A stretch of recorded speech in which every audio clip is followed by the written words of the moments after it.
One. Cool. Hey, Hello. everybody! Hi. It's us.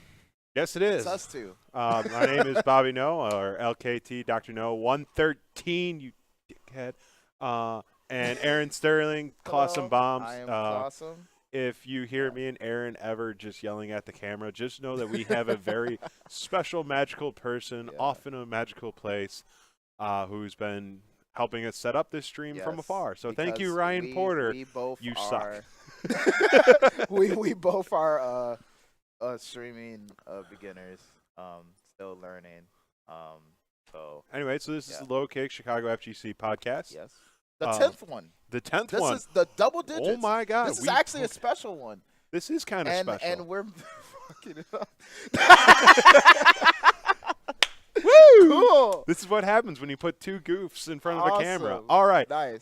So the topics we're going to be discussing today. Oh, we should like they should probably know about a little bit about you first. Oh, a little bit about They me. have not seen you. Oh, yet. right. Okay. Yeah. So my first time on stream was actually yesterday. Yes. If you caught Super Saturdays, was that 9 yesterday? Yeah. Okay. So Super Saturdays 9. That was my first time on stream. A little bit about me. I'm a part of the Low Kick Tournaments team. I actually one of the founders with Ryan Porter. I do a lot of stuff in the background, mostly because time management is not my best thing. And that's one of the things that we're going to be talking about today, is finding time to fit all this stuff in. Yes. So Yes. I'm slowly finding the time to actually come out and be a part of what we're trying to do as Low Kick. And this is one of the first steps. So that's a little bit about me. I play Skullgirls, kinda. And starting next week, you're going to get a lot more of me and ClawsomeBombs here over on Saturdays afternoons with a kind of fighting game tutorial podcast called Learning Fighting Games with Bob, or Bob's Learns Fighting Games. We need to come down with like a solid name for that.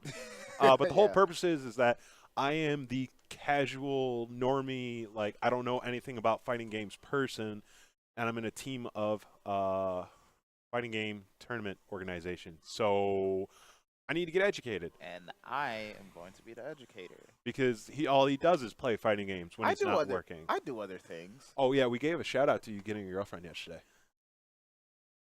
Anyway. He does other things besides fighting game, but again, that's going to come back to the time management topic that we got going on later. Saxophone, swim, I write poetry. Let's not get into your poetry. I do.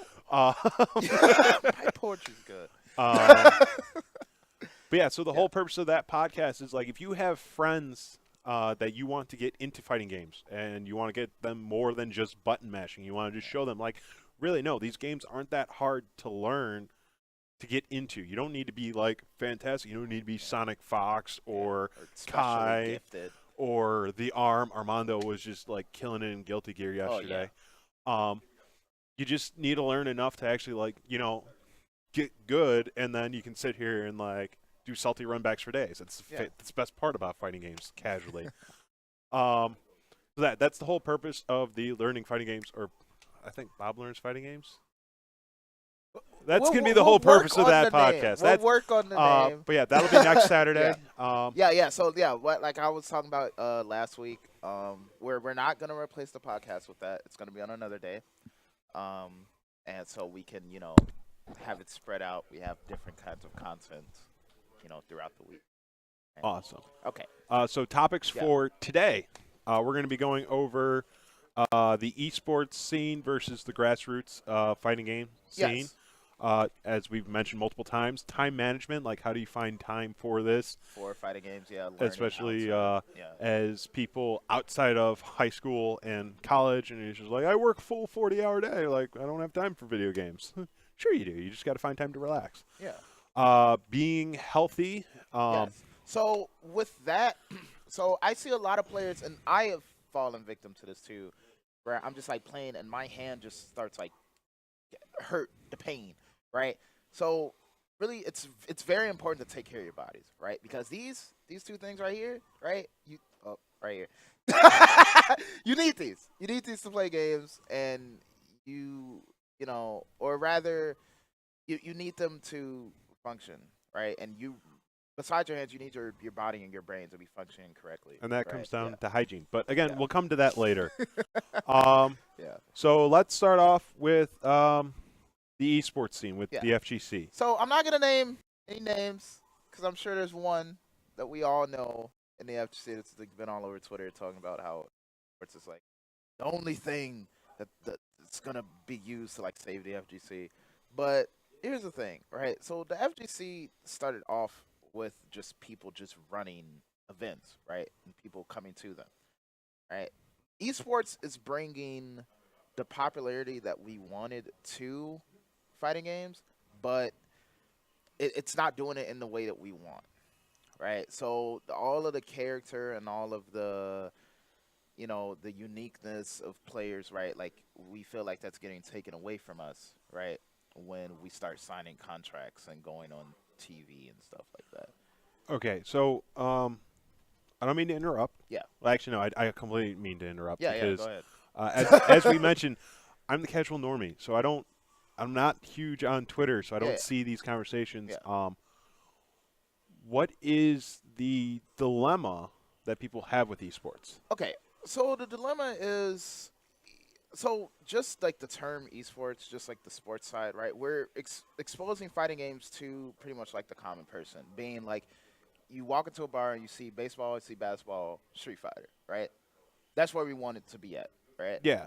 But to watch something and have fun with it, you have to understand it, right? And you have to know what's going on, right? To the regular person like watching a fighting game, it's just like, oh, he hit him, right? Oh, like people don't know what footsies are, or like why a certain player made that decision or something like that, right? Which is why people like us, like we start doing these lessons and stuff so people can like start to learn and understand, right? But it's something that the FGC, and as a member of it, right, like over like 5 years, we're not really good at being like, oh, you don't know this, right? Let me teach you, right? Like, I think that's a big issue everywhere. Now, okay, Yeah. so I caught last week's podcast as I viewed it. I loved Kai's whole concept of like, you're not a sport until you have groupies. And the big thing about that too, that whole concept, though, is people don't actually have to have an in-depth knowledge of the sport to find it entertaining. Yeah. I love curling. All right? So curling, that's the one where you brush the ice. Yeah, you throw a rock down, rock and they're sweeping, and you don't actually understand the full mechanics of, like, what is the sweeping. I've had someone tell me, oh, when you sweep, you're actually slowing the rock down. I've had someone tell me, no, when you sweep, it's like a squeegee. It's supposed to make it slicker. It's supposed to make the rock go faster. Yeah. I don't know what the hell's going on. All I know is that it's the most entertaining thing to watch someone just throw a rock with the utmost grace down a patch of ice and then have it knock into other rocks. And all you really need to know is how they win. Yeah. All right? The whole, like, if you go into high school nerds, the whole concept of, oh, yeah, sports ball. Watching a football game, person's like, hey, man, did they get, like, a goal? Or was that a three-pointer? Or a two-point? Was that a layup? Yeah. Like, there is an entertainment to all these things. It's not about understanding like the in-depth details. Someone who like played football, wrestled, lacrosse, like I know all these in-depth details to these sports, and I do have a greater like appreciation for them.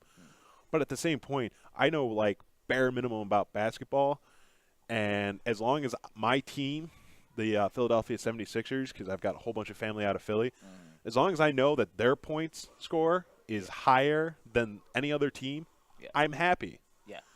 Now, I normally don't follow 76ers because this is the first year in, like, however many that they've actually done that. Yeah. But for sports, if, like, the esports thing could actually, like, hit the larger public if people understood what it takes to win. Yes.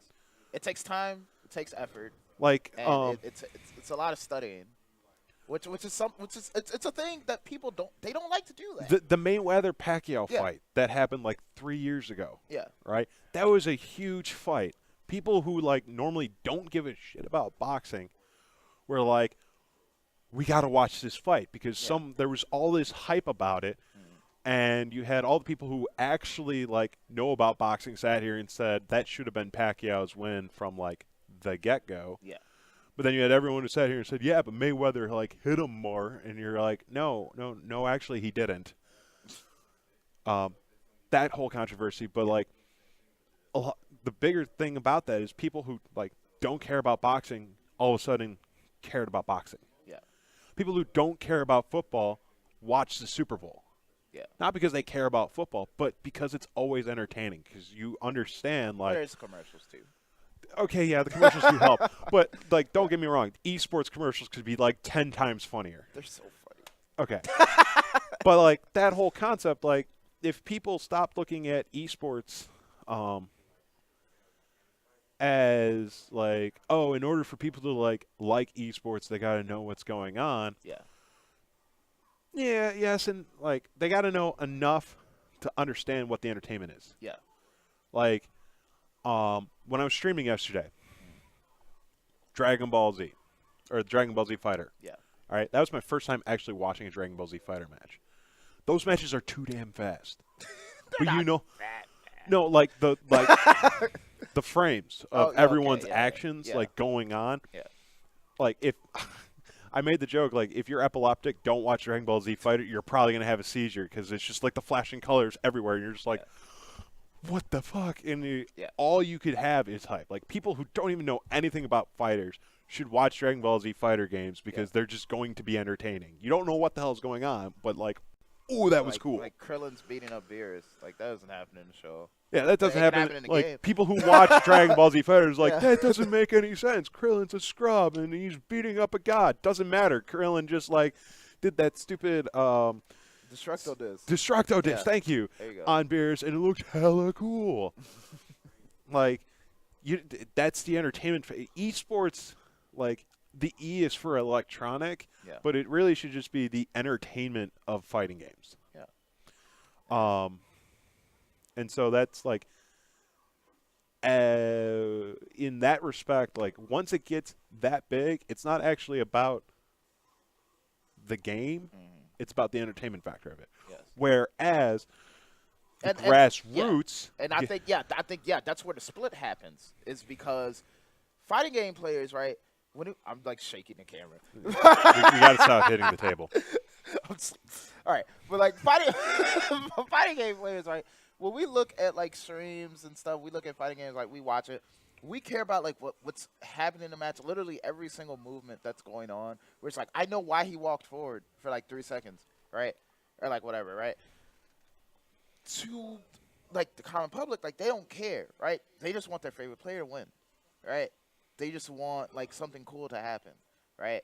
But to make it esports, to make it something that can happen like on TV all the time or on like media all the time, it needs to be like quick, like dumb, like stupid fun, right?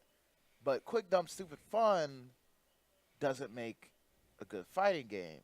A good fighting game is like, it's actually like the half of all those things, right? Who the hell is Justin? How you doing? How you doing, Justin? Hey. Hi, Justin1229. Okay, anyways. But yeah, like neutral in fighting games. So I tell everyone this, right? So you see like pros, like these are their two characters, right? And their neutral is like this. They're like walking back and forth, right? They might like throw out a punch like once in a while, right? To the common person, it's like, what are they doing? Why won't one of them like hit the other person, right? Well, that's like a heavyweight boxing match. Yeah. But like so to us, it's just like, well, we know that they don't want to take any risks, right? They're feeling their opponent out, right? But if the commentators like sit there and like actually like explain that or like anything like that, oh yeah, how you doing, Ramon? But yeah, like you actually sit there, it's like they don't care. They want somebody to get hit. They want somebody to feel bad. But that's why. But going back to like the actual sports thing, that's why people always love the featherweight matches and not the heavyweight matches. Yeah. Because the heavyweight matches are slow.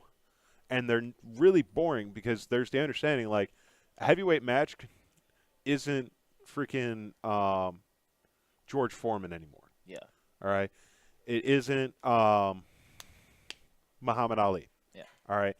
Muhammad Ali did the amazing thing of actually making a heavyweight match fast. Yeah. Like, he actually had movement to it. Now, it's kind of drifted from that. You don't get those many matches because people understand, like, if you get hit, you're going to hurt. Yeah. And you can only take so many because, well, you're both about 250 pounds, and your fists are bricks. Yeah. So the match is slowed down because you have to, like, find that opportune moment to lay the proper hit. Versus a lightweight match, they're faster, they're bee stings. You can get, like, more punches off and take more punches, and it's all about the dancing movement. Yeah. Yeah.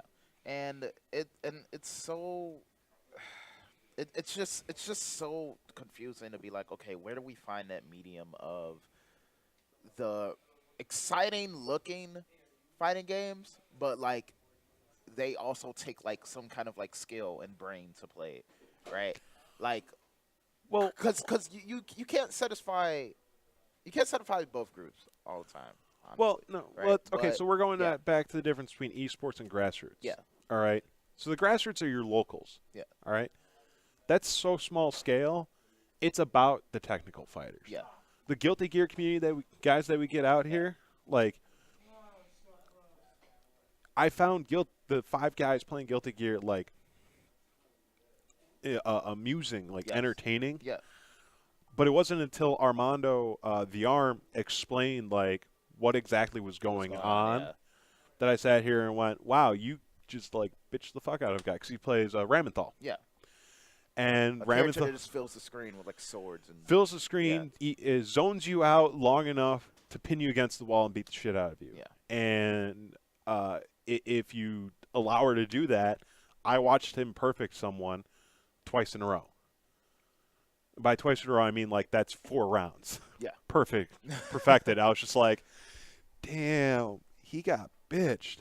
And he goes, no, it's just, Guilty Gear's a momentum game, and like once you get it, once you pick up that momentum, like it goes back. Versus when we did the Tekken 7 round robins, and instead of doing 2 out of 3, we did 3 out of 5. Yeah. There was the very first match, FNTR and Dill Pickle. Dill Pickle swept the first 2. Yeah. But FNTR has a nice he's got a good learning curve. So once he picked up what was happening, he then swept the last 3 and actually took that round robin. All right. So from the outside perspective of like, I don't actually understand Tekken enough to know this, and it was awesome having Kai explain it to me. Yeah. Like that match would have been entertaining on both halves. The people who know what's going on, the people who don't know what's going on, because you can sit here and been like, well, he just won 2 in a row and then got beat down 3 times. Yeah. And like that whole like underdog flip, it's always entertaining. Yes. And so that right there, the whole concept that's is where we connect with the common person, where it's just like I want to watch the person who no one expected to win, right? Yeah. But that's always a factor. It's always a factor in fighting games, right? Because you see that all the time, where like somebody from losers bracket resets the bracket and wins the whole tournament, right? So they 6-0 them, right? So it's that I feel like that's kind of a thing we have already. We just need to harness it and this, get it out there. This fear that like, oh, in order for something to become esports, you got to dumb the game down, is a terrible concept and a terrible idea. Now we've talked makes about no that sense. like a lot. Here's the thing. So here's where like the fighting game like whatever comes in, right? So all the games that have been coming out recently, right? I think every fighting game probably like after Street Fighter 5, right? So Fighters, Cross Tag Battle, so on and so forth, right? These are fighting games, right, that are noticeably simpler than the games that came out in the last generation, like the early 2000s, the 90s, whatever, right? It's clear that they have been made easier so that more people can pick them up and play them and stay with them even when they lose, right? But I don't know. It's the problem isn't like super. It's not detrimental to the growth of the FGC. It's detrimental to the spirit of the FGC of like why do you play this game, right? Did you need to work super hard to be good at it, right? Or is like are just like the mechanics just in your favor now? Like so like one of the big things is like with fighters, with Dragon Ball Fighters, right? With the super dash mechanic, right? So zoning, right, is a time worn like strategy where you keep somebody out either with the edge It's a of your strategy attacks. everywhere. Yeah, with the edge of your attacks or Yeah. projectiles or whatever, right? In fighters, that's not a thing, right? Because super dash exists. It doesn't cost meter. It doesn't cost any kind of resource. You literally Does it also have armor? Like you can Yes. just power through. Yes, Oh, right. okay. I mean, it does, but like the fact is that you cannot play neutral in It's yeah, Ramon yeah, still. yeah. Hey, Yeah, Ramon. yeah, yeah. You can you cannot play neutral in Dragon Ball the same way you play neutral in other fighting games. And it's interesting because you have like key blasts that go full screen, super dash goes through key blast. But some characters also have projectiles that you can't super dash through, right? But they're slower than the key blast, right? So it's a different kind of neutral, right? But it's still a neutral. But it's just explosive but and here- everywhere, and there's no so- time to wait. So Yeah. here's where I was going to go with this. Yeah. All right. The going back to like I'm going to keep comparing things to outside sports because if it's truly esports, Yeah. then they should have We want many to similarities. some all right. similarities. Yeah, yeah. And the main reason why everyone loves football, baseball, basketball, softball, Yeah. volleyball, all right? The big five, all right? If you took a gym class in junior high, high school, at some point you played one of these five sports. Yeah. You understand, even at like the smallest amount, what's going on, what people can and cannot do. Right, We so forgot golf. We forgot golf. Shut up, Ryan. Hey, golf is a respectable sport. Golf is a respectable sport, but like, not every high school has golf. Golf is lit, Ryan. Stop. Anyways, but like it 4 quarters of my junior high was like the first quarter. If you didn't do baseball, you did dodge kickball. All right, it's the same thing. I did handball. Handball, racquetball. Handball's lit. Yeah. Okay, but all these sports, because you learned it at least enough to understand how to play. Yeah. Then you can watch anyone else do it because you have that basic understanding. Yeah. Whereas with fighting games, for the longest time, the people who understand what's going on with Tekken played it like if they're old fogies now, no offense, Kai, like you're in your 40s. You played it on arcade. Yeah. All right. And now these games are progressing where if you played it as a kid, then you can find the entertainment later on because it's rooted into your childhood. Yeah. All right. So even though, like, we all know that one guy who was just like, oh yeah, I was a first. Like, you go to the bar and there's like, oh yeah, I was a first string like college quarterback, and then I hurt my knee. It's the glory days thing. Like, we have this love for this sport because we played it as a kid, and so we can find entertaining watching other people play it because we have this connection. Yeah. A lot of people hopping in are hopping in when they're like teenagers, which can help, but some of them are hopping in now. Yeah.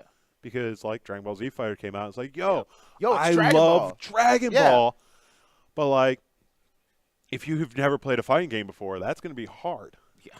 So whether or not are you actually going to put in that time, I don't know. Are you going to put in the time enough to actually watch other people fight it? That's the question.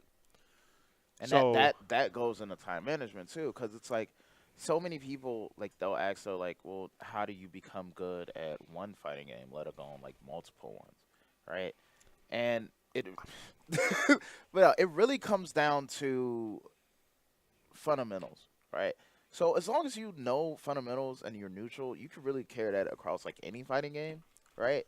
Like knowing like when to commit, when not to commit, so on and so forth, right? But even learning that takes practice, at least like 1 or 2 hours a day of you just like sitting down in training mode and be like, okay, what can my character do? What can other characters do? right? What can my character do against those other characters, right? And even if you figure that out 100%, you still have to account for like the random player factor, right? Because this guy who plays Dowsim and this guy who plays Dowsim are gonna play Dowsim the same, right? Not even close, right? 5 different people playing the same character is 5 different characters, right? So Yeah. like there's just so much to sit and think about that a lot of people just don't want to do it. Well, but here's another question though. Yeah. All right, or not necessarily a question, but like observation. There's only like so many different mechanics. Yeah. Because you've got your punt. Depending on the game. All right. So I was talking like Guilty Gear is punch kick slash heavy slash versus Tekken being right punch, left kick, right kick versus Street Fighter is light medium heavy punches and kicks. All right. But once you get these combinations, you only have so many certain things that you can do, and they cross platforms. Yeah. Because Skullgirls uses the light, medium, heavies that Street Fighter does. Yeah. Killer Instinct uses light, medium, heavies like Street Fighter does. Yeah. They both have. There's always a Dragon Punch, which isn't that like a quarter circle forward punch? Yeah, it's just like forward quarter circle. Yeah, it's a quarter circle forward punch. The Z kick. Yeah, that's Dragon Punch. That's Dragon Punch. Forward quarter circle. Yeah. Yeah. Yeah. Like these moves are cross-platform. Hello, Becca Hippie 666. To the extent that when a friend Alanis tried teaching me Killer Instinct, Javi came over and Alanis was just like, "Oh, you would like Hisako because Hisako is like a combination of Sakura and Valentine," and like I had spent 2 hours with Alanis learning TJ combo, right? Yeah. Finally at a point where I like feel like good shit. I've never beaten Javi in any of these fighting games because once Javi's usually played them longer, so he's really good at them. So I get beat down into the dirt fast. I got one solid match where I beat Javi both rounds. Yeah. And then the third match or the second match, first round, Javi realized that like the movements of Hisako were literally Valentine. Yeah. And once that happened, I got bitched so hard, so fast. But that whole concept is also shared with regular sports. Yeah. All right. Basketball, soccer, hockey, lacrosse, and water polo are all the same game. What? Okay. Say those again. You said basketball and water polo. Okay. Basketball, hockey, soccer, all right. Lacrosse, and water polo are all the same game. Object, go, and hoop games. Object, literally object. You have 2 hoops on either end, and your goal is to get it in. Okay. And generally, you only have at most 5 players at a time. Yeah. Okay. In lacrosse, the offense players and the defense players can't cross the field, but at the same point, you still maintain 5 or 6 players. Yeah. Same thing with soccer. Basketball, the players go full court. Yeah. You don't have anyone stay back. Water polo also has this same concept. Yeah. And so a zone defense, all right, the concept of zoning people out, is nearly the same in soccer as it is in basketball, as it is in lacrosse, as it is in water polo, as it is in hockey. Yeah. All right. So once you get this concept of a zone defense, you can learn it in one sport and it's going to go everywhere. Now it doesn't cross over to football, but football's football. It's American. It's but like you can play baseball and know how to play kickball and know how to play softball. Yeah. Now there's a couple of different rule changes, but again, they're cross-platformal. Yeah. Likewise, you can if you can play Skullgirls, you can generally learn how to play Street Fighter. You can generally learn how to play Killer Instinct because they have these similar mechanics, similar movement combinations, similar character styles. Mm-hmm. So going from that, not to interrupt. Go ahead. I guess to interrupt you. This is like kind of getting into the lessons, but I'm not gonna go too deep. But so I started out with Skullgirls, right, Hmm. competitively, right. In that game, I had a problem with applying offense correctly, or like applying defense correctly, right. We'll just start with offense, right. So I'm just like, okay, how do I keep my opponent afraid of me, right? So I went to Street Fighter, right. I played Karin and Colleen, right. Karin did a lot of damage, but she had low health. I kept getting hit. I got tired of it. I played a character with higher health and an actual answer, Colleen, right. I think Colleen is where it all started to like click for me in terms of pressure, right? Because I actually went into training mode and I'm like, okay, this string keeps me +2 to -1 the whole time. My opponent can't press anything. Then I'm gonna do something, right? So that's where I got the concept of doing a safe string and then option list, right? So option A, they have to block low to beat. Option B, they have to block high to beat. Option C, they have to press tech grab. Option D, they have to like press DP, but then I block it, so on and so forth, right? So then I'm like, okay, so then I go to Blaze Blue, right? A game that has push blocking, right? You have to do meter for it, like it's like barrier blocking, but Blaze Blue kind of had the same thing. And I'm just like, okay, this is how I beat push blocking in this game, right? Then I went back to Skullgirls, right? Misfortune, 5-frame jab. If you just press it and you block it, and then she comes forward and presses it again, she can hit you out of your backdash frames, which is what you get if you try to push block without anybody hitting your block, right? Because the same input for push block is the same as the input for backdash, right? So that was just like a journey of me learning. Take a shot every Every time time I we're say on Schoolgirls. Skullgirls. Oh, that's another one. Anyways, But no, it was a journey of me going from one game to other games and be like, okay, this is how pressure works. This is how Oki works. This is how options work. This is how option selects work, right? And that's another thing that is so important in being like okay at fighting games is you have to be willing to play like at least like maybe like three, but that's but right? that Yeah, that that level of technicality yeah, is more grassroots yeah, than it is yeah, esports. yeah, And so, exactly, but yeah. if you learn that, if you get people to come out to grassroots who Mm, aren't into esports at all, and you can at least teach them the basic concept of just like, why aren't they doing anything? Why are they so spread apart? It's like, oh, what you have to understand is yeah, that right now they have to pull off a zone defense yeah, because, but yeah, if you say that, yeah. someone's going to sit here and go, oh, Oh, like in I get it. basketball or in Yeah, like in soccer, and you yeah, go, yeah. See, they have to keep some space mm, right now and test the waters before they go in. yeah, All right, because sadly, people like if more people boxed or were actually active in MMA fights and like understood how those work, mm, they could watch fighting games and actually understand what's going on yeah, because that is the direct analog. yeah, Like we freaking made these games to replicate that, yeah, but they don't. So now you have to sit here and use terms that are more common with other sports. yeah, I would love to see the esports, the fighting game esports, hit the level of like a Mayweather Pacquiao fight, yeah. because then people would actually just sit here and see the entertainment. Now, it's not going to be the same No, of because course not. in a game like Guilty Gear, Yeah, it literally would have to be like a best of 7 fight for it to be entertaining mm, because Guilty Gear being momentum wise, yeah. literally if you did 2 out of 3, all it takes Match is is over in 2 seconds. matches over 2 seconds because someone got momentum Yeah. all 4 rounds. Mm, Versus if you did best of 5 or best of 7, mm, now you got time and you can do character changes in between mm, every time you lose. yeah. Now Every that's time you lose, yeah. that's Only when you some lose, yeah. like okay, or you can only have so many character Yeah. changes. Also, like, also another thing is like fighting games are kind of inconsistent depending on who's playing them, right? So something that's -4 is technically punishable by a 3-frame jab, right?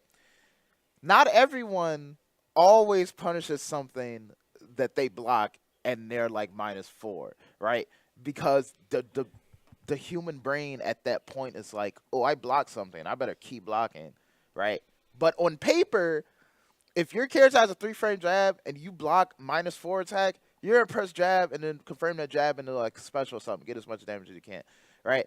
people will see that and they'll be like, well, why didn't he punish him? Why didn't he hit him? And it's just like he wasn't thinking, right? And like one of the funniest dodges of the FGC is like if they don't punish it, it's safe, right? Or if they don't like press anything after, it's plus, right? But right, okay, yeah. but that concept of punishment, Yeah. if people outside the FGC just understood what punishment was, Yeah. and why it is so fucking awesome, esports would blow up. Yeah. Because you could sit here and watch a match and be like, oh, he got lucky. Yeah. Or you could sit here and be like, damn, you got exactly what you fucking deserve. Or That like- was risky like as hell. with You punishment, deserve to get beat down. Yeah. And thank you so much, Skullgirls Tutorials, for actually like teaching that concept blatantly. Like, oh no, this is what it means to punish. Yeah. Can't take a shot. I said it this time. Have we beaten that dead horse long enough? Would you like to move on, or do you have anything else to say? No, I mean that's pretty much it. It's just pretty much just like well, no, like people just need to realize or accept that if you want to teach this stuff, if you want to learn this stuff, you're gonna have to put the time in. You're gonna have to learn that you're gonna lose a lot, right? There's gonna be some things that you thought you knew that you didn't, right? So now you have to relearn them, right? And that happens every time a game is released, every time a character is released, right? That's a new matchup to learn. You know? Losing isn't bad. It's not. In fact, it's better than winning. It can be a lot more fun, especially net wise. It is better than winning. I think so. If you can't lose, you're non-competitive. You shouldn't be doing any sports. Period. Yeah. All right. If you're a sore loser, you don't belong in any sports because, like, if you don't lose every now and then you suck. What's the point? You will always be bad if you win every time. So here's what. Because there's there's nothing to there's nothing to encourage improvement. Yeah. And like I always think of like the I don't know if you play Pokemon Diamond at all or like anyone in the chat play Pokemon Diamond, but there's the last gym leader, Falconer is like the electric type gym leader. You come to the city, it's Sunny Shore City, right? You come and like all the lights are off and like nothing works, right? And you talk to somebody and they're just like, yeah, man, nobody can beat our gym leader and he's just bored all the time. And so he reroutes all the electricity to his gym. And you go to the gym and it's like lit up like a casino. The rest of the city's like dark and depressing and horrible. And you go in and you fight him and you challenge him. He's like, all right, let's get this started. And then you beat him and he's like, wow, I didn't even believe somebody could battle like that. Wow, right? And then like the city like comes back with lights on because he has like Wait a minute. Cybernex 22. Shut up, Diamond. Yes. Speaking of lose. Okay, so me and Diamond were at replay last night, and we were going off with pinball. Yeah. All right, this got started like last week when like we both love pinball. I got 50 million. I was just like, all right, you're up. Yeah. 45 million. Then Javi hopped on, got 75 million. Do you know how bitch made I felt that night? Oh man. Hella. So of course, this week when we went, had to go in. Yeah. I beat her once. Hey. And that one win, all I need. I got one game where she's like, all right, I got 17 million, and I came back and I was just like, I got 13 million. And then she walked away and came back, and I'm like, I'm so mad because I was this close to beating you. Yeah. And then I looked up, and my score was 26 million. Hold that. And I was like, got him! Hold that. But that right there is the whole fun of learning fighting games because it's like, yes, you're going to lose. You're going to lose a lot. But when you finally get that win, it feels so awesome. Like I did it. Like I win. I hate playing Javier because he is tough, and losing like 50 times in a row is exhausting. Yeah. But every now and then, I stop trying to like, I'm not going to win the match. Yeah. What I am going to do is I'm going to make sure Javi doesn't perfect me. That's a goal. All That's I a need, goal to if I do. can get one hit on Javi, I did my shit. And you got to find the different wins. Like, hey, I'm instead of pushing buttons, I actually got a proper combo. Yeah. I actually understood neutral for once, and I didn't get punished for this. That's where you need to get at if you want to get into this. You don't try to be come in and just like, oh, I'm going to bitch Aaron because Aaron's a bitch. That's what I do. And then Aaron makes me look like a damn fool. And then I run it back and I talk shit the entire time. Because I don't care about winning, but I care about having a reason to talk shit, and that's all that matters. Hey, that's half the FGC right there. Yes, it is. That's half the FGC so right there. awesome. But getting with this concept of like finding the time to even get good at all. Yeah. Time management. Aaron, you have a full-time job, right? Okay. So I do not have a full-time job. I have 2 part-time jobs. You have 2 Okay. Yes. Do you work 40 hours in a week? Yes. All right. You have a full-time job. It might be split across 2 different 2 jobs. timelines. 2 But dimensions. yeah, you have a full-time job. Okay. So here's the thing, right?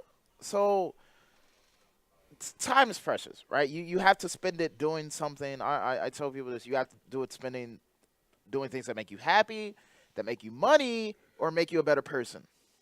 Right? So you can find the things to make time for, right? You just got to take less naps. Right? But sleep does make me feel good. I love sleep. Okay. All right. You know what? It does fulfill the criteria. Fine. But you Ryan's calling you out. he's calling me out. All right. But like so the way I manage it, right? Is I wake up in the morning and I'm like, okay, what's the first thing? What's the first thing do I have to do? What's the first thing I have to do, right? If it's Shower. not like, I mean, yeah. We're gonna come back to that with being healthy. Anyways, But yeah, okay. After I like shower and wake up, teeth brush and all that, right? Mm-hmm. It's like, what's the first task of the day that's not like a given, right? If it's not go to work, right, or something like that, then it's okay. What do I do? What do I do now? Right? You can take like an hour, 30 minutes, maybe like a few, and just like sit in. Oh, okay. Thanks, Dolph152. what does it mean to host? That means that he is online. I think I'm like new to like streaming culture. I think that he's online, but he's not streaming. He's just when they turn on his stream, it goes to us. Yo, Yeah. thank you, thank you Yeah. so much. Thank you very much. Thanks, Dolph. That's awesome. But Anyway. yeah. So you really just have to pick an hour out of your day. I started with an hour. I've gotten it up to like 2 hours. But pick an hour at the beginning, the end of your day, before you go to sleep, when you wake up, whatever. It doesn't matter. Take that hour and use it to. Hello, Carl's and Gords. How you doing? That's Carl Carl from Prairie State. Yeah. Hi, Carl. See, I have to say the whole tag because like I'm weird. But yeah, you literally just be like, hey, I'm gonna dedicate part of my day to this, and then take notes while you're doing it, right? So that when you do it the next day, you can be like, okay, I already learned this. I already learned this tech chase. I'm gonna do this now. Wait, time out 2 seconds. Yeah. Dolph152, are you FNTR? Yeah, he is. Yo, Yeah. we were just talking about your match yesterday. Yeah. Awesome, cool. Yeah. Carry on. Sorry. Yeah. No, you're fine. You're fine. But yeah, that's another thing. Note taking. Note taking is so important in training sessions and when fighting people, right? My notebook is off camera, and I'm not gonna go get up and get it. Please don't. Please don't. But I have like this little like tiny notebook, You right? mean your recipe that I book? take to it's funny because like in the first 5 pages are recipes from my jobs. Because Those are actually recipes? yes. I originally I originally used the notebook to write like recipes for like bar food, right? But then I was just like, wait, I'm not even gonna fill up like 5% of this notebook with these because like I'm already done with the menu. It might as well be my fighting game notebook. But Fair enough. But yeah, you take these notes, right? And at tournaments, after you lose, right, or anything, literally stand behind people, watch their matches, right? What I do, I find people that are playing my characters or that are fighting against characters that I have trouble with, and I literally am just like, okay, he did this, this didn't work for him, this didn't work for him. Oh, that worked. Oh, I've never done it this way, right? Literally just take notes and then like go home and read them, right? Your training sessions will get shorter, right? Pause 2 seconds. Yeah. Ryan, stop talking shit in the trash. Stop talking Ryan's shit. saying that I'm a bad in cook the in chat. the chat. I admit my that. I'm a bad cook outside of work. Now, okay, let's go back to that notebook for 2 seconds. You never mentioned to Yeah. me that those were your bar recipes. Yes. So you ever watch or read Full Metal Alchemist? Yes. Okay, so you know how some of the alchemists will like Right hide down their there, yeah. their like alchemy recipes? I thought those were fighting game combos written in the You form. thought I was like, Aaron, Did you think did you really go through steak, all this? steak sandwich special was like code for like just the IAD jumping hard It punch? sounded fucking like that's like secret like combos that people don't like realize are so obvious. You just call it like, yeah, this is the super steak special with extra mashed potatoes. with extra mashed potatoes. Hey, I was like, that's the Oki. That's the Oki on the side. Yeah, that like, it sounds like a disgusting way of like being sneaky about like blatantly obvious shit. Yeah, my favorite like mix up thing to say is it's probably like double. What was it? It was like double fake crossover underhead low grab Barefoot with Oki on the Baymax. side. Oh my God. Oh, how you doing, Barefoot? Hi Tim. Hi Tim. How you doing? And So- let's not go yeah. into my cooking, Tim. My money's on Aaron. Wow. Yo, So that means you Diamond, won technically. Yeah, Diamond says you're the better cook. Or you're the worst No, cook. I'm the worst cook. We could have a cook off. Diamond, let me cook you dinner. I'll prove you right. Ooh. Anyways, But yeah. So like, just like, and then like, not even like just watching other people's matches or like training on your own, right? Rewatching your own matches, right? Getting people to watch your matches and give you their own feedback, right? Because there's a lot of stuff that you'll miss because you're watching it and you're just like, well, I know I lost this one, so like I'm not gonna pay that much attention, right, or anything like that. Low kick cook off. But yeah, like that. Kick Iron Chef. Yeah, part of time management. One of like the fundamental pillars of it is like you want to get the most out of every second, right? So much so that you carry it to the next session of whatever you're doing, right? That goes with anything, though. Yeah, yeah. Like And you're it trying to does, get good yeah. at anything. Mhm. What about just playing tutorials? Now, playing tutorials is the token, like generic, like thing, first step that everyone tells you to do. I tell people to do it when, like, I teach them when like they ask me to teach them, right? So it's important to do the tutorials to know the specifics of the game itself, right? Because that's usually what tutorials do. They just teach you the game mechanics, right? They don't teach you how to play fighting games, right? If that makes sense. No. Right? So, like, Guilty Gear's tutorial, because I'm not going to say Skullgirls again, right? I'm gonna, That's a shot. right? But besides SG, right, Under Knight's tutorial and Guilty Gear's tutorials are so good because they actually teach you, this is a normal, this is a special, this is what it means to block somebody's attack and punish it, right? And then Guilty Gear even has like a whole other section that's not tutorials, that's like character specific.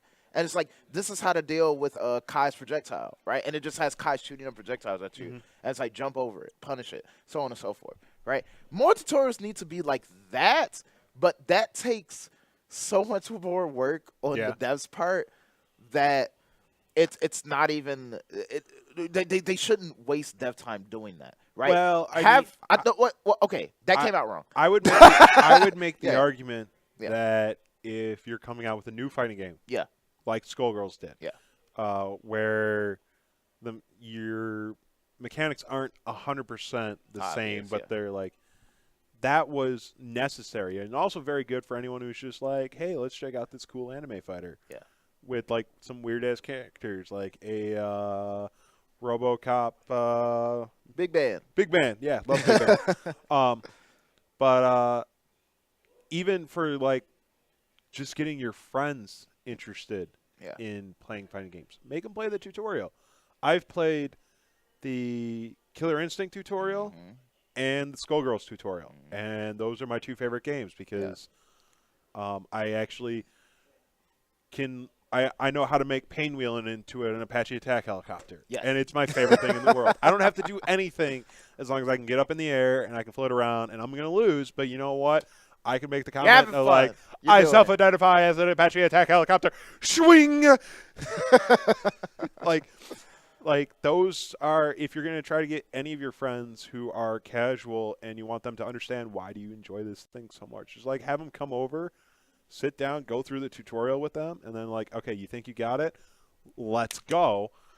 And then like get them to compete against you. If you can convince someone to get competitive about fighting games that aren't typically competitive about fighting games, they will find the love that you found, Like because you did. that's the entire purpose of the game. Yeah, like and that competitive spirit, I think once you do get that flame in somebody, you don't even have to do the rest of the work. They'll search out how to do it themselves. But having that feeling become born is so hard, right? Okay, so Diamond, right? That's Diamond, right? She says so, not Tekken, right? Okay, Tekken. I think the last Tekken that had a tutorial was Tekken Tag 2, right? I haven't played the Tekken tutorial. That's all it was. And it wasn't. My Tekken tutorial was Kai explaining the game to me yesterday. Yeah.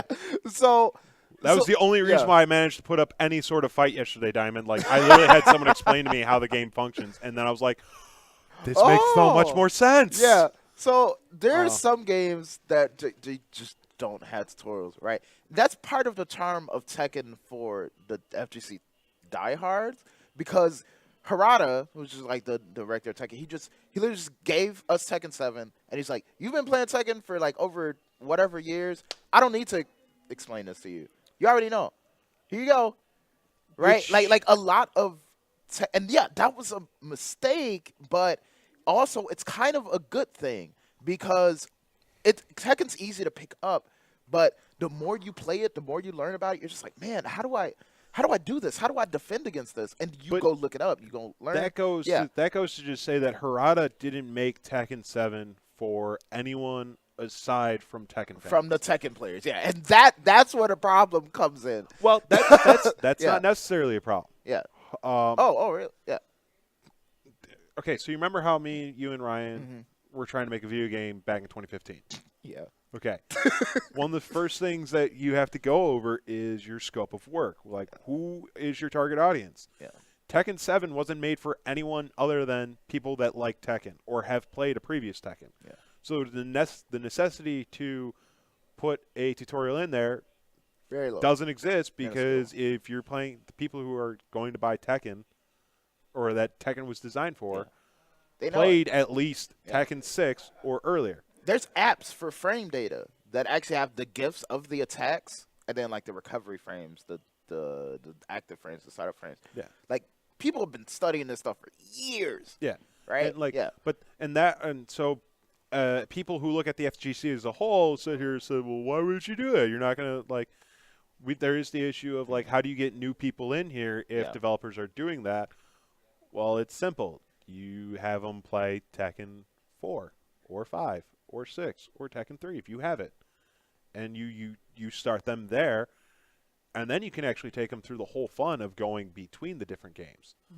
Because I think Claudio is new to Tekken. Claudio is a new character to Tekken 7. Is new to Tekken 7, but Brian... Yeah, he's a classic. He's an old boy. But according to Kai, when he was introduced in Tekken 3, he was not Tekken at all. But now that it's been like 4 games later, now he's a classic. Now everyone's used to Brian, And so you could sit here and be like, someone who sits here, plays Tekken 7, and loves playing Brian, if you have a copy of Tekken 2, make them play Tekken 2 and then Tekken 3, and then have them sit here and go, wow, Brian is Kai right, where Brian, like, doesn't fit at all. Yeah. So, I don't know, but that's what he said, so I was just kind of like, if you're going to show someone your passion, show all of it. Show them the very first fighting game you started with. And going back to the whole time management where we started, it only needs to be 15 to 30 minutes. You're just like, hey, come over. Oh, we got a little bit of time here. Let me pop this in. Come check this out. Come play with me. And the best teacher is experience. Like, really, like, as long as you know why you're losing, right? As long as you play somebody, you were saying it with Javier there. And I have that experience with my Skullgirls mentor, who like beats me like a lot, right? Adivas? Yes, Adivas. But every time he beats me, I learn something, or I know why I lost. And he'll stop after like we've played like 50 rounds, and he'll say like, "What did you think about those rounds?" Right? And I'll be like, "I lost," and then he's like, "Why?" And I'm like, "Cause this happened." And he's like, "Yeah, and right," and like that's good. That's good to do. Yeah. That's the better thing, because that's taking the focus that's not focusing on the loss. Yeah. Yeah, no shit, you lost. Why did you lose? Why? Yeah. What now happened? Now you actually have to sit here and go, it's not Like, why'd I hit because you? Adivas was better than you, which, yes, he is, but it's mostly because you didn't see things in game that you can now look at, hindsight 2020, perfectly clear to avoid doing in future. Yeah. So 20, 30 minutes, that's what you can get like 10 matches in at that speed. Oh, yeah. At least. And then you can discuss them and be like, all right, now do better. Yeah. As Cyber, what is that, Cybernix22 Yep. always tells me, like, do better. Yeah. Get good. Hobby. Like, You have to, yeah. And we always skip to that part because it's so easy to say, just like get good. get good. And we 'Cause it's talking shit. Because yeah.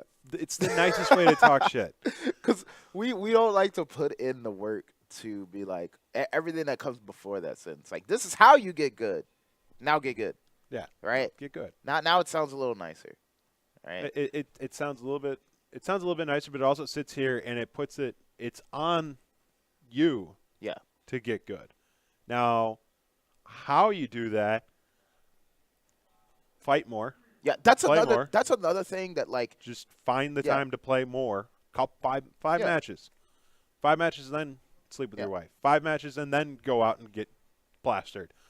or you could go out and get plastered and then play 5 matches. 5 matches. Go out, come back, and while you still have that buzz, sit down. I play. Oh my god. I learned Skullgirls better when I'm crossfaded because, like, my mind is so slowed down that I realize that my button inputs don't need to be as fast. I cancel out my biggest issue when I was first learning Skullgirls is canceling myself out of things, and I didn't realize I was doing it. It's not you're pressing too many buttons too fast. No, slow down. Yeah. Yeah, the big thing I took away from my Tekken sets yesterday is learn how to punish the shit that killed me and learn how to break Paul's command throws. Yeah. Man, Paul's command throws. We were talking about King's command throws. I just finished watching my sets and paid attention to what I got killed by. Hey, Yeah. there you go. Yeah. Thank you, Dolph. It's that simple, especially if you're lucky. If you go, here we go. Find the time to go to your grassroots locals. Go to your locals. All right. Like, I can't even explain how important this is. All right. Like, me, Aaron, and Ryan are all from the south suburbs, and these two lucky boys now live literally down Diversea, downtown. Yeah. It takes them 30 minutes, which they can either drive or take public transportation. Yeah. It takes me an hour. They've been coming to raid now for a couple months. Yeah. And this is my first time. All right. Doesn't seem like a whole lot. But, like, you literally just sit here, find out when your local is, and then, like, if they happen weekly, pick 1 week and just go. Out of the whole month. Out of the whole month. Just one Saturday. Treat it like a monthly for you. If you got kids, bring your kids along. Yeah. Show them the fighting games. Every age, every kind of person, no matter what you look like, where you come from. Look right? at your wife Everyone or husband, can whichever it is. Yeah. Like, hey, don't worry about the kids. Why don't you go have a day to yourself? I'm gonna look after the kids. They will love you. And then when the kids ask, "What are you gonna do?" And you're like, "We're gonna go play video games." Yeah, Dad. and even if they're terrible, enter them. Yeah. Enter them. Like, just like, because no grassroots local is going to let anyone be a dick to your kids. Yeah. Like, because that's just not okay. Yeah. A. B, we all started at some point as a kid playing these games. So why would we, like, try to, like, man, you're terrible, da-da-da. We will have to watch our language. But that's about it. That reminds me, when Low Kick was doing its very first tournaments at the Penalty Box, which is like a bar in Palos Heights. Didn't John have to bring his kids one time? Yeah. Yeah. But there was like somebody brought like 4 of their kids, right? And they were just Throw your kids in the throw their fighting kids pits. in the fighting pits. Yes. Let them fight. But no, like 2 may enter, 1 may leave. but no, like 4 kids were around an Injustice 2 setup, right? And they were just playing it, right? And the kids, they were just like having fun and being like, "Yo, Batman is better than Wonder Woman," like all of that. And like I'm just sitting there watching, and I'm just like, this is great. I love seeing the next generation get excited. Like we need that sustainability. The FGC needs sustainability, right? And I have never seen those kids ever again in my life, but I hope. God damn it, that, Tim. Like, Daddy, no. I don't want to fight. but no, like I would hope that they keep that passion for fighting games and that they find out more about tournaments and that they're just like, I want to keep doing this. I want to keep getting better. Hell, right? if you can bring your kids Yeah. out to a fighting game tournament and teach them to lose and to lose well, you have set them up for success for their entire future because shit's not going to always go their way. Yeah. And fighting games teaches that the best. Yes. Even if it doesn't matter how fucking good you are, there are just times when shit's just not going to go your way, and you have to lose gracefully. Yes. Yeah, and it's like it's so important for people to just be like, I'm not the best. I might be the best one day, and even No. when I am, no. No, because let's say Taquito, right? In my opinion, Taquito is like probably like he reached being the best Street Fighter V player in the world for like a few months, right? Mhm. And then it was Minardi, right? And then it was it was Daigo like way in the past. But There you go. Now I see why Diamond you're so says goddamn competitive. Her dad got her into Mortal Kombat and never let her win. Yeah. Yeah, and now she's super fucking competitive, and it's awesome when I can get a single win. Don't need to win them all, but I'll have my salty win. Get your one win, yeah. But yeah, that's just like, and again, it's another thing about fighting games that goes to everything in life. Like it's okay to lose, it's okay to fail, right? What's important is knowing how you did it, why you did it, what you can do to fix it next time, so on and so forth, right? And that goes on to playing well and being your best person, which goes back to being healthy. Being healthy. All right. Right? Did you like that? That's transition. That's a solid segue. I'm working on it. Um, But so eating right, well, exercise, let's start from the very bare bone basics Okay. of what it takes to be healthy. shower, No, sleep, sleep. guys. I mean, you do that sometimes. You just drink some coffee. Sleep is Yeah. necessary to do anything. Make Yeah. sure, like we say, find the time to like practice and do stuff. But along with time management, find the time to actually like go to sleep so that you are actively awake and aware and able to process and learn properly. Yeah. This is coming from someone who usually gets no sleep Sorry, right. multiple days in a row. It's not good. It destroys your body. It destroys your mind. Like your acuteness and awareness plummets significantly. So make sure you guys are getting sleep when you can. Next thing, first thing when you wake up, please Just go properly back to sleep. shower. No. Ow!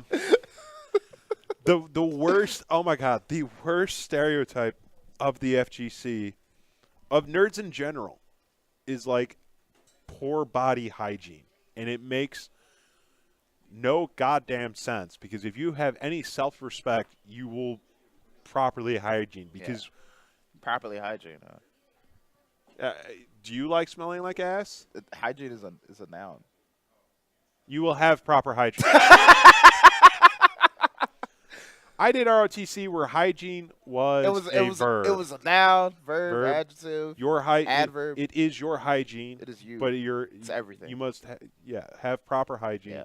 Properly hygiene, like shower, shave, wipe your ass, clean your ass, wash your hands, brush your teeth, shower. Like, I sweat buckets.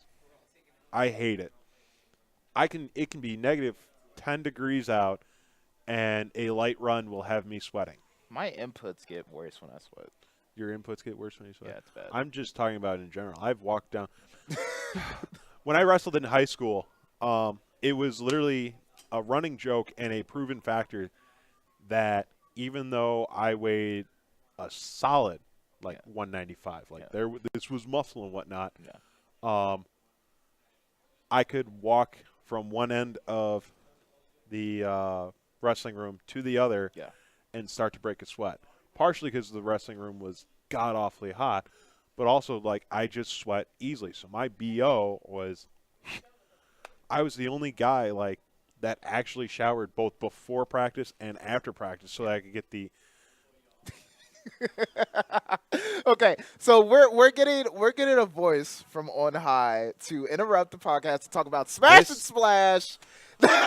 Really? No. Time out. Let me. Speaking of water, right? Okay, so. Okay, so this we will wait, Ryan. Let me wait. Hold on. Stop. Let me finish my whole notion about showering. Okay. Finish the showering part, and then we'll listen to Ryan. Okay. No, so like I'm gonna say it blatantly. Yeah. The biggest stereotypes is what is it? Smash Community? I don't want to throw any names. Okay, let's not throw names. So like you guys like. The fact that this is like the nasty, nerdy BO is a thing of the fighting. If nerds in general, like, if you go to a comic shop that has Yu-Gi-Oh tournaments, you never want to be in there after the Yu-Gi-Oh tournament because it always reeks of ass. I don't know why, but every time it's Yu-Gi-Oh. That's why but the same thing happens in the FGC. There's just these. If you're not properly showering, if you're not brushing your teeth, if you're not taking care of your body, how are you going to get good? How is anyone going to want to even play with you? Yeah. No. Example. I was at CEO Taku in BlazBlue pools, and I fought 2 Jubeis. Right. I beat 2 Jubeis. I lost to a Jin, and I lost to a Dr.Noe. Right. One of the Jubeis I beat. It was whatever. Right. The second Jubei I beat had his crew with him. Yeah, like 3 guys with him. Like, they're all talking shit to me. He sat down. I was like, yeah, good luck, man. And I leaned forward, and I almost, fainted. Putting people on tilt with your BO is just not cool. The whole match, I'm just like, is this a strategy? Because I can't see. I was crying. Dude, I don't understand what's going on. But, literally, guys, it is as simple as washing your clothes, washing yourself, put on deodorant, maybe some smell good cologne. You feel better. You play better. You feel better. You look better.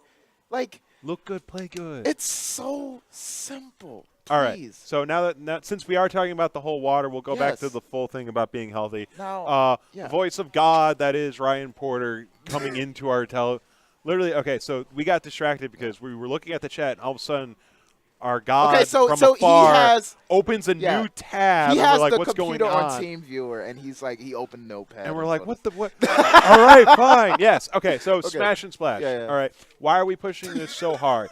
A, it is the 4th largest Smash Brothers tournament in the world. Yeah. B, Dragon Ball Z Fighter is being the first time it's going to have, this year. Yeah.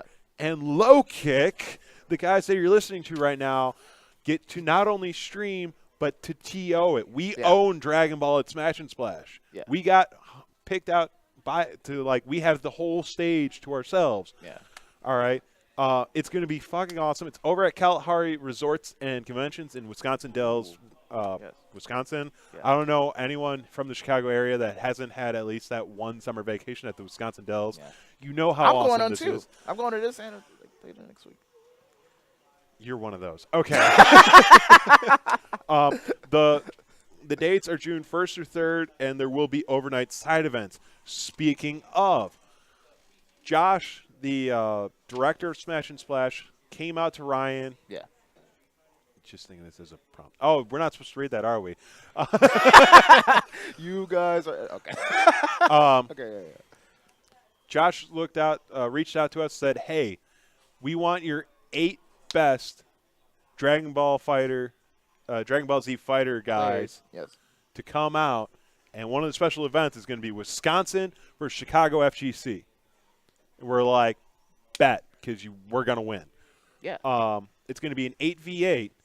In order to decide that, not this upcoming Saturday, but the following Saturday, May 19th, yes, we're going to be hosting the Road to Smash and Splash Dragon Ball Z Fighter Tournament at Super Saturdays. $20 buy-in. Hour and 50 minutes. Oh, we only have like 15 minutes left. Is that what you're trying to say, Ryan? Fuck it.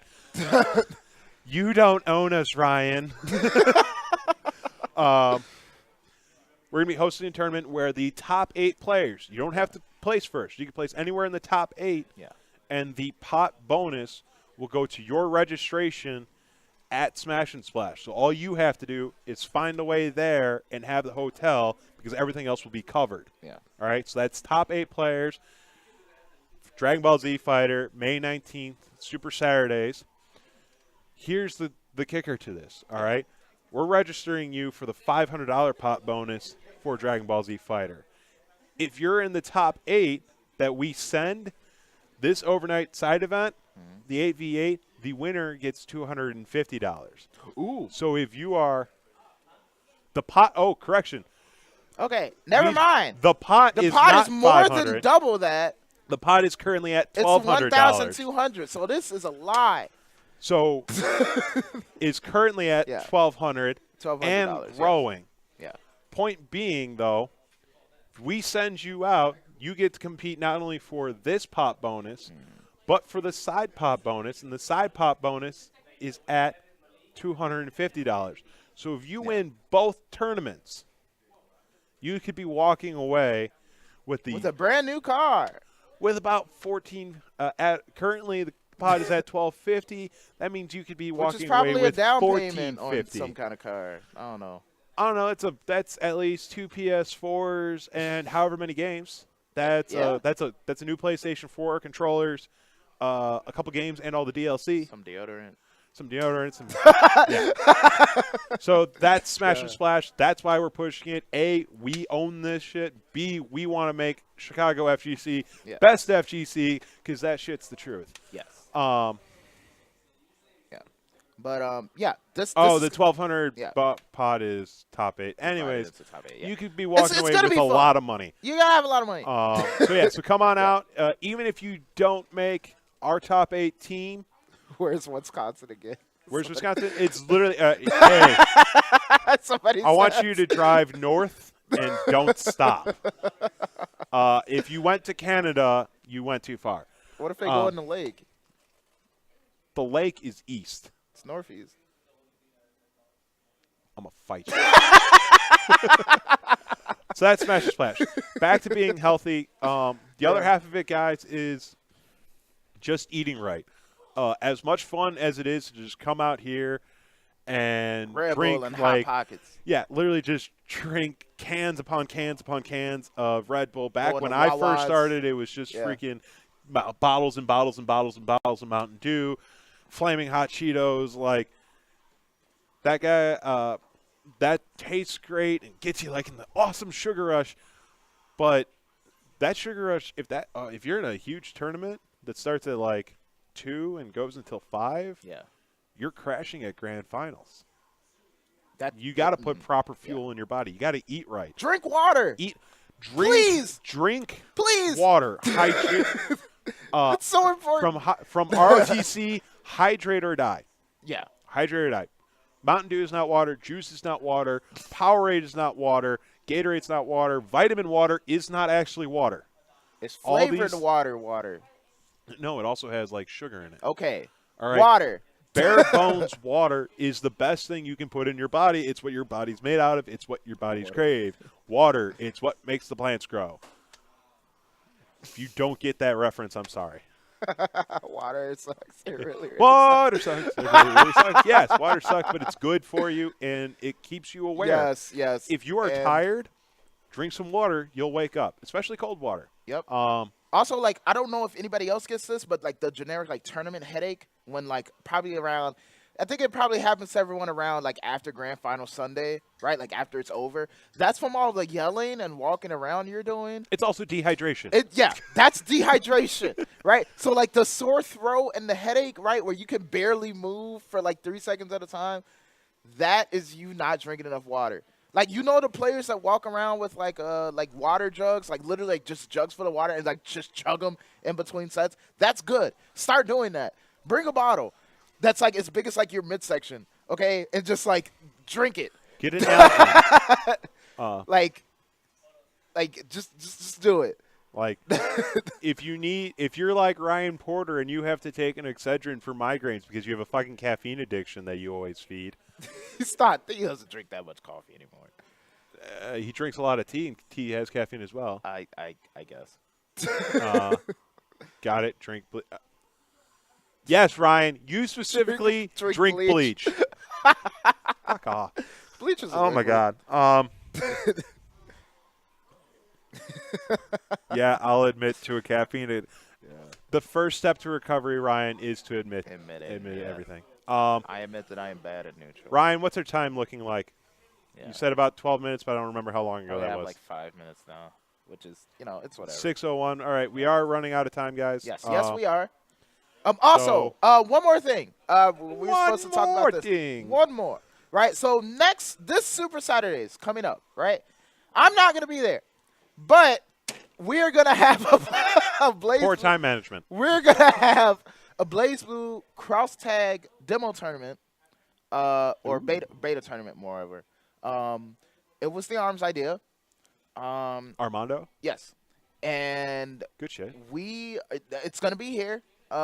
It's probably be like your first look at cross tag in person if it hasn't if the demo didn't grace your local GameStop. Please check because the GameStop next to where we live has it, and I've played it, and it feels so good.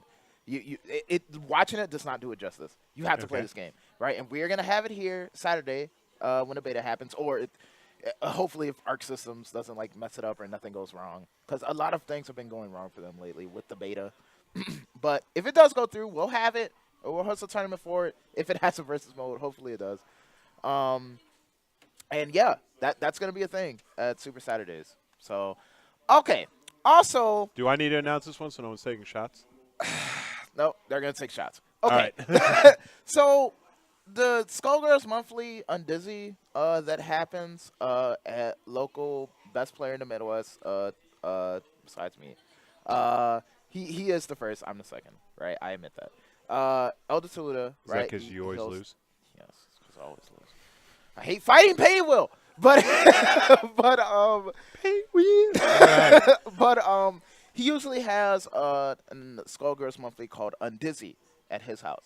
Now we're still talking over like the fine print and stuff, but we want to bring it here, right? So if you're a Skullgirls player and you're in Chicago, or you can get to Chicago easily, let us know. Tweet me, DM me, go on Low Kick page. Let us know that you want Skullgirls at Super Saturdays, and we'll make it happen. Is this like how we adopted Garage Gear? Pretty much. Cool. Right, but yeah. So that's it. Yeah, Super Saturdays. It's gonna be pretty good. Actually, yeah. It's Super Saturdays becoming hella super. Very super. We had a full 16-man tournament yesterday for Dragon Ball. Yeah. I feel like we should I know it rolls off the tongue, but Dragon Ball Super ended. It's over. What about Dragon Ball Super? It's Super Saturdays. That's where the name came from. Really? Yeah. Oh, well. What do we call now it? It's Super Saturdays because we're hosting Ultra Saturdays. It doesn't work as well. Ultra Saturdays. No. What's My Hero Academia? Plus Ultra. Plus Ultra Saturdays. Plus Ultra. That's just like a amalgamation. Plus Ultra Saturdays. Chicago's. Ryan wants to keep the name. If we called it Chicago Smash, everyone think it would be a Smash tournament, wouldn't they? Yeah. Let's not go there. We don't want that. Yeah, no. Super Saturdays will stay. Yeah. Bye, Diamond. Yeah. Thank you so much. See you later, Diamond.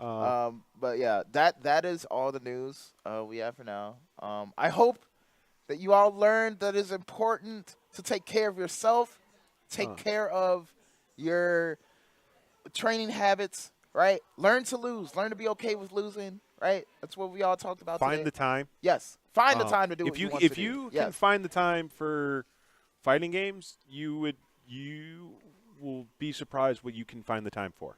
Oh, yes. All these things that you put off because you're like, oh, I don't have time for this. I don't have time for that.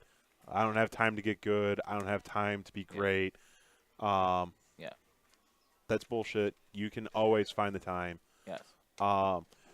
We will always be discussing esports versus grassroots until like it gets established. Yeah, because I feel like that's something we've talked about every, I think like on the last 4 podcasts. But it's such a big topic, and where no one's sure how to approach it. But things are happening in it now, obviously, right? And I'm not sure if they're all good, but we're gonna get there. We're gonna get to a place where we're all happy. Lastly, right. before we start doing all of our thank yous and shout outs, feel free to hit us up on Twitter, ClawsomeBombs or LKT. Ryan, my Twitter handle is not LKT. My Twitter handle is right Dr.Noe. Yeah. No, that's wrong. I That's what know I'm trying to it's say. wrong. Yeah, this is wrong. My Twitter handle is Dr.Noe113. It's 113. also I'm also in the Twitch stream. Yes. Hit us up. Hit any. Is it Low Kick Tournaments? Is the main Twitter? Yeah. Hit up any of that with ideas, stuff you want us to discuss, anything you want to see, any tournament ideas that you have. Please. We are always trying to open improve to Super this, Saturdays. We are always trying to be better TOs and make sure that if this is the Chicago FGC podcast, that we were actually talking about what the Chicago FGC wants to hear about, wants to have discussed, wants to see opinions on. Yeah. So thanks to Raid. Thank you so much, Raid Gaming. I turned the camera to show you like Raid, but I don't think that's a good idea considering it's on a tripod. Yeah, no, let's not break this. For those of you who don't know what Raid Gaming is up on the northwest side, between Belmont and Diversey. Yes. On North Central Road. Yes. It's a nice little gaming lounge. It's got a bunch of monitors and stations set up. You can come play computer games, PlayStation 4, Xbox One. Come out with your friends. Spend 30 minutes hanging out, getting good. Yep. You've got a Wingstop directly next door. You've got a Dunkin' Donuts. There's food all around, so you can just make it a whole day of just coming out, having fun, getting out of the house. Yeah. Getting away from anything that you need to, and just like coming and pressing buttons with some pressing buttons. Raid Gaming Lounge. Go ahead. You can even find it on a quick Google Maps search. It's worth the time, worth it to come out. Ryan, I think this is our moment when we're going to start signing off. Yeah. We're going to have some ads coming through. We're going to talk about them. Other tournaments in the area, if you can ever find yourself over at Galloping Ghost Arcade and you actually want to play some old school versions. Garage Gear is done by Elvin Shadow at his garage. That's a monthly tournament.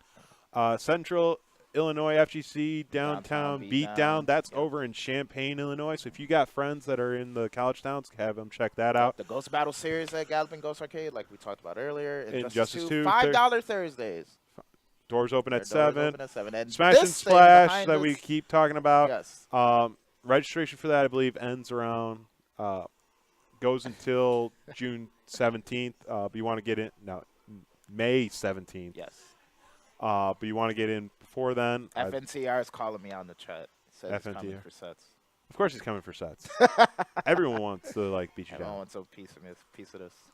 If you have any questions about the ads that we have coming through, just again hit us up on Twitter, hit us up on Twitch. Thank you guys so much Thank you very much. coming in. Yep, we do this all for you guys. Thank you so much. Let us know let us know what you thought. Yeah. If you actually like having me here, I might find the time to come here more often, especially when Aaron doesn't have anyone else to talk to. Yeah, I was gonna do this alone today, and it probably would have been really bad. So yeah. Oh, Ryan's back at the house. Yeah. But so yeah. Thanks Yeah, for thank you so for much. coming, Bob. I'm gonna thank you too. Yeah. Thank you for very having much. me. Yeah. Wow, my arm looks like really like cool. Okay, no, all right. Yeah. Get healthy. Get swole. Yeah, get healthy. You be strong like us. Offline in 3, 3, 2, 2, 1. 5, Oh. 15 seconds. Oh, we're offline in 15 seconds. seconds. All right. Yeah. So Okay, we're just gonna talk until then. Skullgirls. Skullgirls. That's pretty cool. Pain wheel's best wheel. Pain wheel's bad. Last word.